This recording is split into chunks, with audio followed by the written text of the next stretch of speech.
of local, just having a lot of local interactions, which is for like the brain, seems to not to be energy efficient, but allowing information to travel very efficiently across long distances. And they looked in detail at kind of the mathematics of all that, which I won't tell you about. Let me skip ahead. I'm going to skip ahead. I have a little bit about the mathematics of that, but I'm going to skip ahead to another property that seems common to all networks in the real world, which is this notion of what's called scale-free networks.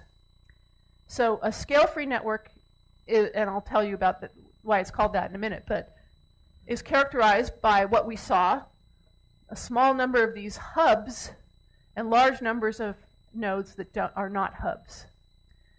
Well, if you just took all these nodes, these circles, and randomly connected them with the same number of connections, you'd get something that looks like this, where there's no hubs. Most nodes have the same number of connections. So there's something about natural and technological and social networks that's different from just random. So this would be called, in science, this would be called a null hypothesis, that, we're just connected randomly.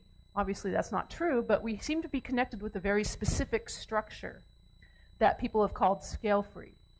Okay, so these guys were two Hungarians back in the 1950s who very famously studied random graphs, Erdős and Renyi.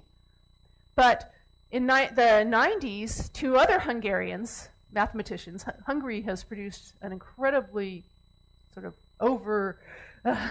overabundance of really brilliant mathematicians.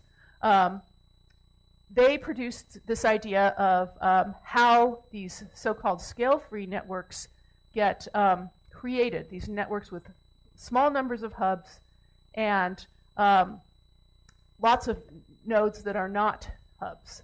And their idea was called preferential attachment. And the idea is that suppose there's a network and you're a new node, like coming into this network. Think of it as like a cocktail party where there's like little groups of people talking. And the idea here is that each time step a new node comes in, somebody comes through the door, and they have to choose somebody to connect to. And preferential attachment model says they're going to probabilistically connect to the person with the most connections. The more connections you have, the more likely is that somebody new is going to connect to you.